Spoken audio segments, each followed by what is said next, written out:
Hello everyone, my name is Nathan, and today it's time for another episode of Oxygen Not Included in the Ultimate Base 3.0. By the way, I have something to announce in the background. I'm already recording a different series, something that I wanted to do just for myself, but I ended up recording it anyway. But I plan on pre-producing that a little bit during the summer holidays, so I have plenty of content for you to release. Of course, we're not going to abandon this save game until we have touched on every aspect of the game and are basically happy with how things are going. Today's episode we're gonna kick off by picking up some petroleum. Let's go ahead and do that. I do not want the crude oil anymore because we shipped that already over. We're gonna send Cosman over to Crudial to pick some of that up. Acknowledge warnings. Yeah, I did not fill up the upper tank. That is good. We don't really need to.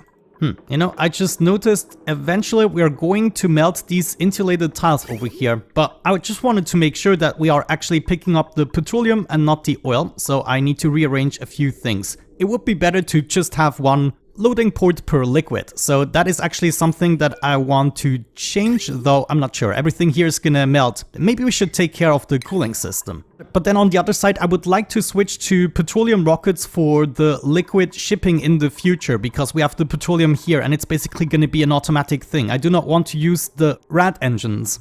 Yeah, still, let's set up another loading port right there. It is already powered up. This one here is gonna be responsible for the oil. Or wait a second, we should have the space for one more. Yeah, I'm gonna make this one the oil. Then the second one is gonna be the petroleum and finally the ethanol. Though ethanol is gonna be limited. Currently I have everything in terms of ethanol up there. In the meantime, I've been eagerly placing some wallpaper here. In the construction we built the previous episode to test out how nuclear power actually works. And as you can see, I'm now pumping everything out, so we can work with that and actually get it started in today's episode. That is the goal, the end goal of today's episode. However, there are a few other things we just need to take care of. As usual, I would say. Another problem I mentioned recently are the accidents we had with the igneous rock, so everything started to heat up and now my cooling system has to deliver more cooling than is intended for a short period of time, but it is getting on my nerves. I mean, we do get it under control. It goes down like 0.1 degrees per cycle or so, but it is not fast enough, and sometimes we bring along new igneous rock, so we have to make the cooling system a little bit more powerful, and we're gonna do that by adding supercoolant. The problem isn't that we are not capable of cooling it quick enough. The water here is coming out of the aqua tuner at 23 degrees, but very, very quickly it is going to be heated up, and like as of this point it loses all of its cooling capabilities no matter what pipes we have. Now gradually this would solve itself, but we are suffering. For instance, we cannot keep our plants alive. But even more importantly, our bathroom loop currently doesn't get emptied because this plant right here is also too hot. Now, since we have accumulated all of this supercoolant and we are about to create some more, I decided to exchange the main cooling loop with supercoolant and make our aqua tuner much more efficient. Now, this is going to be a ginormous project because this cooling loop is very large and we might have to come up with another solution than the liquid reservoir here. I don't want to fill this up with supercoolant. That seems a little bit wasteful. Also, we might think about the routing of our pipes. Like we are doing some unnecessary things such as going down here. This would be something that we could connect to each other. And there it is. This is gonna shorten the loop a little bit and we can save... Oh, what did I do? That's not what I want here. Yeah, we're just gonna go up and straight down, and this part right here is absolutely not necessary. This is gonna save us about 720 kilograms of supercoolant. After that, we go all the way down and up again in order to cool down the power shaft. And then we already go back into the aqua tuner and after that into the liquid reservoir. And after that, we are just doing the cellar here, wiggling our way up. That seems to be legitimate. And then we do something strange. We go over here, do some cooling here with the steam turbine, and then do some cooling here on the top as well. Since we're done with the research almost, we just need a bunch more data banks. We technically don't need this water anymore. So I think I'm gonna be starting by actually removing this pipe here. We're gonna extract all the water and then remove it. That is gonna give us some space that was just delivering fresh water from my freshwater source. We still keep the main line in place as it is filling our rockets. And so maybe this is going to allow us to go up first and then over before we occupy all of this space. Yeah, I think I'm gonna let them remove the pipe and do some cleanup here. And then once we're ready to exchange it with the supercoolant, I'm gonna be right back. Said and done, the cooling loop is now much cleaner, I have to say. I still got my supercoolant ready here in order to exchange it. We just have to decide where exactly we want to drain the water. Honestly, within the loop, it's not convenient to drop it anywhere. So our best course of action is probably to bring it to our storage containers here. That would be this line right here, for instance. We could just hook it up to this guy. Why the heck not? Let's expand this pipe. We're gonna go all the way over here, and this is where we're gonna drain the loop. By the way, here at the bottom with the magma power, I'm still expanding the pillars. I kind of forgot about that. And I also exchanged it with iron, because we now have temperatures that aren't really dangerous to iron. In the meantime, we're also done loading up the petroleum. Looks like we did catch a little bit of crude oil still, but there we go. We can go ahead and fly back to Vivani. Change that target. And yeah, in the future, once we set up the petroleum engine, I want to have this process automated so we don't actually have to launch the ship every time. But there we go. See ya back at home. In the meantime, I should set some more building commands on Glowani with the nuclear reactor. So we could first of all do the cooling loop here. We want to have our bypass as usual going from the bottom up here. So there's no way for the liquid to go back into the aqua tuner once it has been bypassed. We then go straight up here, and as of this point we start with the cooling process. We can take aluminium pipes, for instance. They have a really good potential. We then keep going up, and right here we do another set of radiant pipes. And then finally we come back to join the aqua tuner loop. Looks like this one here should be a bridge and another bridge like so. And now we can conveniently go back into the sensor. This cooling loop will have to be filled up with the nuclear waste, which is something we don't have on this planetoid, but it will be produced by the research reactor. What we're gonna do initially is fill up the cooling loop here using the pump with the nuclear waste that is gonna accumulate at the bottom. So it's gonna go up into the cooling loop, and once that is filled up, we need to get rid of the nuclear waste or accumulate it for a wrap bolt contraption. So we could set up something like this, and if the loop is full, then we want to continue going up. Or maybe we just follow along the path here and then do something with the nuclear waste on the top. Finally, my pipes are being built. Meep and Harold are doing an excellent job right now. I'm not sure what's gotten into them, to be honest. But yeah, it's now time to drain the loop. So we're just gonna bring it all the way over instead of it going back up. Right, and then once we got rid of the water, we can introduce the supercoolant. The phase in between shouldn't be an issue. Nothing is gonna overheat that quickly, so we cannot do the exchange. But this is now all going into the main water reservoir. That is good.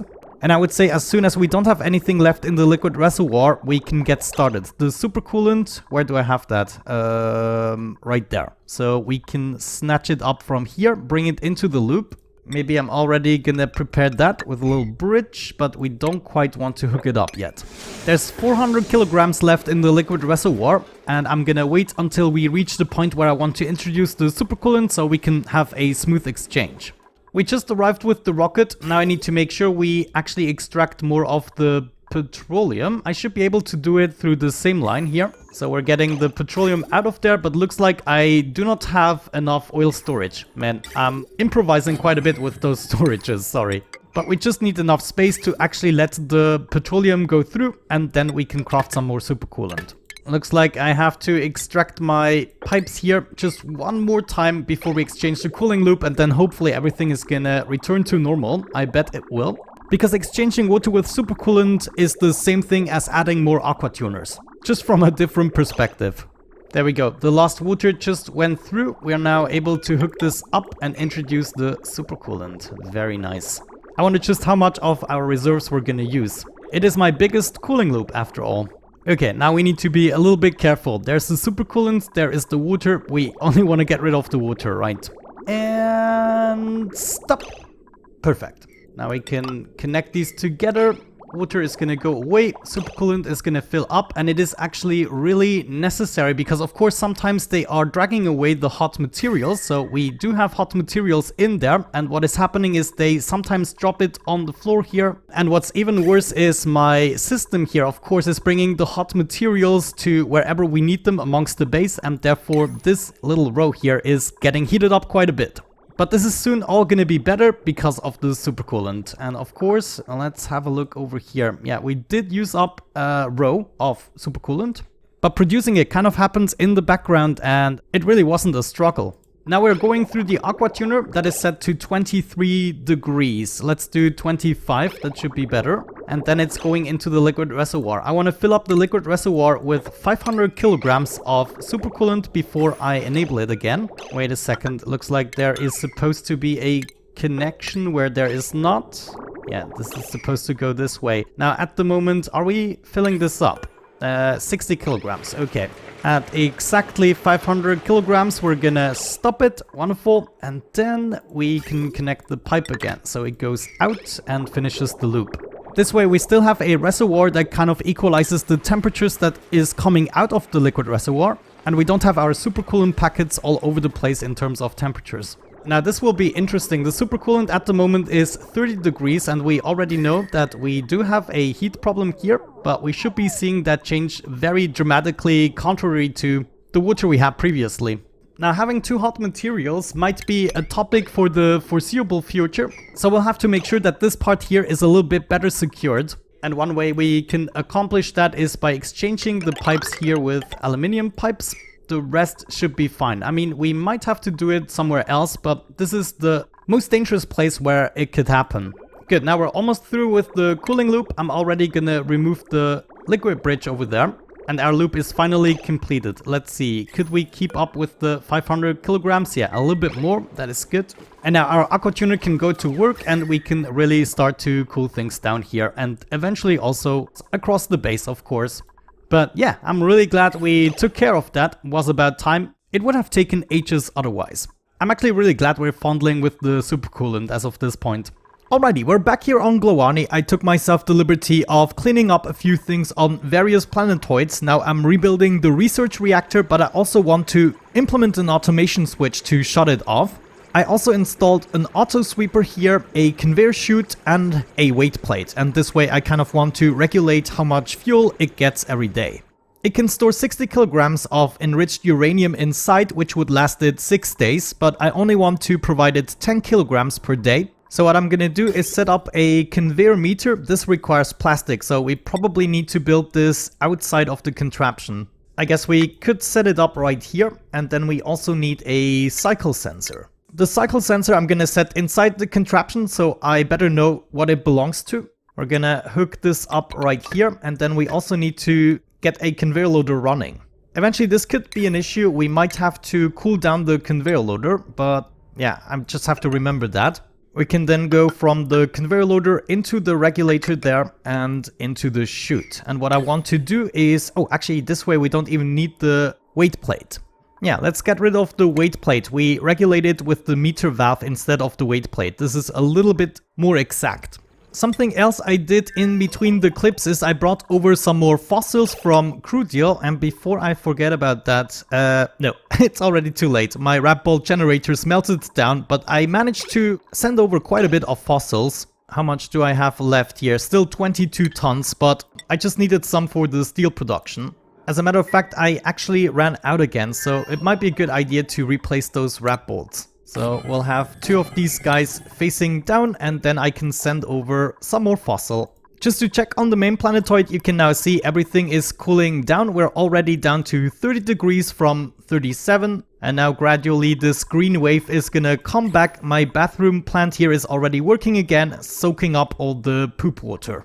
But yeah, now it's all about this research reactor. I'm now unloading my last delivery of ethanol that I brought over from Crudial. And this is gonna have to last in terms of backup power until we get that nuclear reactor going.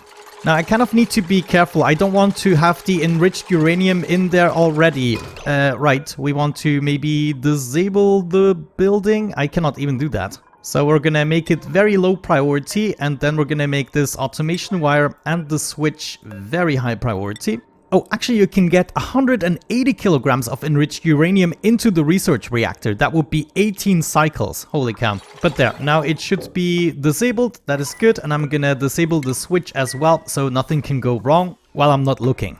By the way, I checked, these tiles here are not heating up, so we were actually lucky. It is 9 tiles here from the rocket's exhaust.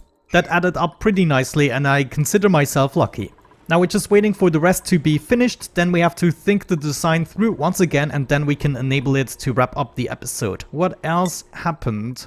Oh yes, I remember, in order to actually help out my base a little bit and not be too naive, I decided to store all my igneous rock and obsidian in here for the time being. The igneous rock we're getting from the minor volcano is actually a cozy temperature, so this is always around 10 or so degrees. However, everything we're getting down here from the bottom goes through another procedure, and this is about 96 or so degrees. I'm now just leaving it in here so my base can cool down and we have a better time sorting things out. Looks like my ethanol is all pumped out. Let's make sure we are not collecting anything in these tanks for the time being. Nothing, not even water. And then we're gonna fly back to the main base. So we can begin that launch sequence, and if you check the temperature right here, these tiles do not heat up from the exhaust. This is the last tile that actually gets heated up. We got our conveyor meter already in place. I'm gonna set this up for 10 units. One more thing we quickly have to prepare is giving it the initial water. I'm just gonna come down from here and feed it. And yeah, I would say I'm gonna meet you right back once we can get this launched. Alrighty, not sure, I don't think I mentioned it already, but we did finish the entirety of the research tree. That might be something we want to change in the Scientific Explorer now. We're gonna disable that building. This should be grounded anyways. But yeah, we do not need to collect any data banks anymore. However, what we still have to do is bring some enriched uranium here. Now, is that a rare resource? No. Manufactured material? Yes. Okay. So I want to make sure we pick up this uranium first, so the auto sweeper doesn't get it into the research reactor right away. Hassan, docking exosuit. Really? Oh, Hassan, I really hope it's important, dude. Your exosuit was empty. What? Idle. What? Ah, such an idiot. Manual use. Anyways, let's do this. We're gonna hook up the pipe here so we get our water in the joint. That's just gonna be our initial water. Also, the cycle sensor here should be activated once a day, only for like a % of the day. It doesn't matter. We just need one signal that will reset this. There is my uranium, and the reset for the day actually already happened here. No, wait, I don't want this. I want it exactly at the beginning of the day. So I'm gonna sweep this up again. Okay, so at the beginning of the next day, this is going to happen. That means now I should be able to activate it since we don't have any enriched uranium just yet. And we also want to close off the room here. That might be very important, yeah. Oh, and before I forget, this corner for niceness. And do I want to take apart the ladders? Yeah, actually I do. The ones that are not necessary. Oh no! What did you do? So I guess what is gonna happen is the water is gonna be heated. Oh gosh, this happens really quickly. And now my dupe is going to sleep. We have water at 400 degrees. It is now dropping down. So at least that is running according to plan. So it is not heating up anything on the top, but it will be dropping down very hot and almost immediately start converting the water. We might get away with it. I mean, that was just a tiny little bit. And then we should also be getting some nuclear waste. Okay, we will be running out of water. That means if we don't add new water, then we are actually screwed because the reactor is just gonna keep going, but without a coolant. So let's re-enable that and make sure this is not happening, and then we just have to act swiftly. Let's forget about removing the ladders. This one here is gonna be the most important block. Yeah, oh my gosh, this is going so quick. Okay, let's have a look at the temperatures here. And where is my nuclear waste? I guess I will be getting my first nuclear waste as soon as we used up a little bit of uranium. I'm actually gonna skip the supply for a couple of days. I want to make sure that the first supply is the one that activates it. So we're just gonna let it run out, but we can still probably get everything going in the meantime. But there you have it. This is our first nuclear waste. Now, we can still kind of finish this because I have nuclear waste as my liquid lock here. So we should be able to go in there even though it's already starting to get pretty toasty. Oh, we're actually back to normal water here, but it is going up dramatically. Come on, Hassan, you can sleep tomorrow. The steam is progressing. I also want to make sure we're not picking up any water, so I'm gonna set something that is extremely impossible. So if we are above 2000 kilograms, then we want to activate the pump, which is not the case. Oh, there it goes. Now the steam fortunately is not hot enough yet. Oh yes, we could have built this block here from the right side. I did not think of that. Thank you, Hassan, but dude, you're not looking great. 127 rats, what are you complaining about? That's barely anything. However, we do get... Wow. This is insane. Okay, this is not how I remember it from the pictures. Looks like we converted all the water to steam now, almost. The research reactor, of course, is still going for it, and we are now accumulating nuclear waste. Hopefully it's not getting too hot before I can actually enable the steam turbines. The lower portion here is already going for it. That is good. How about you? 160 rats. Okay, you don't have to do much more here. Yeah, Hassan doesn't need to return for a while. And now the only thing that's missing is our cooling loop that we need to fill up with this pump. But for that, we probably want a little bit more nuclear waste. You know what? I'm gonna pick some up, just a tiny amount, so we can actually get a cooling loop started.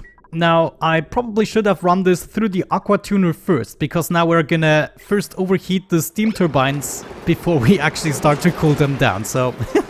But that is just gonna happen initially, then of course we run it through the aqua tuner and it's gonna improve a little bit, but at least we have a tiny amount of cooling already going. Now one thing I forgot is to set up the sensor here, so our pipe already broke. Nuclear waste. Freeze point is 26 degrees. So we have to set this sensor to at least above 40. Let's do above 50, and that's when we want to cool down the liquid, otherwise not. That means I probably want to make my way in there just very briefly again and fix things. There is my pipe. Wonderful. Rebuild that wall quick. Ah, I see. The thermal aqua tuner managed to overheat slightly. I think, yeah, we need to get in there again. We need better heat distribution. We have to use a temp shift plate here. I even have enough diamonds to do so. We basically want to grab a little bit of chill quicker from here, so my aqua tuner and pump are never going to overheat. So I would say we're gonna do it right about here. Also, now that the upper steam turbines are running, it might be enough to get them fed from just this part. In the meantime, we pick up a little bit more of the nuclear waste. We should now be able to fill up the entire loop. Initially, that's gonna be dramatic for us, but then everything's gonna be fine. There is my full cooling loop. We can deconstruct this pipe. It's actually a good thing I want to go back in there. Okay, Hassan, you have to do this quick, and afterwards you can relax, I swear. Just build it! And then, of course, a temp shift plate probably around there. Okay, by now I think I've made all the adjustments that are necessary. What did I change to make this work? I added a timer sensor instead of a cycle sensor, because with the timer sensor I can be more precise, and 0.1 seconds is enough to only set off the conveyor meter once and not multiple times. So that is now working. We are delivering exactly 10 kilograms per day. I actually ended up reloading a save game because I wanted to do this properly, and it was just a little bit too stressful, but now I think we got everything in place that I wanted to have. The hydro sensor here I did set to above 300 kilograms, and then I also set up a little pipe setup to get rid of the excess for now. In the future we're gonna collect it and maybe build something with it. But all I'm really interested in is getting this reactor to work, so I also had to change something about the pipe setup. What I did is lead the water pipes from my first steam turbines all the way up as well. This was the only way I could guarantee that I have enough water on the top. Maybe once everything has heated up properly and these steam turbines are working, this is going to be a topic of the past. But for now, the lower steam turbines will be contributing to the upper ones. But yeah, with that out of the way, I kind of would like to know what happens when the research reactor explodes. So this is what we're gonna test right now. So what I'm gonna do now is shut off the resupply of the water, so it will be gradually used up, and then the research reactor should start to overheat basically. Also, I think I made a mistake by actually setting up the wallpaper with abyssalite. Just look how slowly this is heating up. This room is hot. It should be the same temperature as the ladders, but there you go, abyssalite and its weird properties. Now the reactor should be heating up because we have no coolant. How can we see that? Yeah, the enriched uranium is heating up. That is interesting. It's already over 2,000 degrees, 2,500, and yeah. Whew, that was actually less dramatic than I anticipated. Maybe it was because it got entombed right away, but I expected a little more damage. Yeah, kind of disappointing. But on the other side, it was fun to explore. But I think with that out of the way, we're gonna wrap up today's episode. Thank you so much for watching. I really hope you enjoyed it. Have a great time and see you in the next one. Bye bye.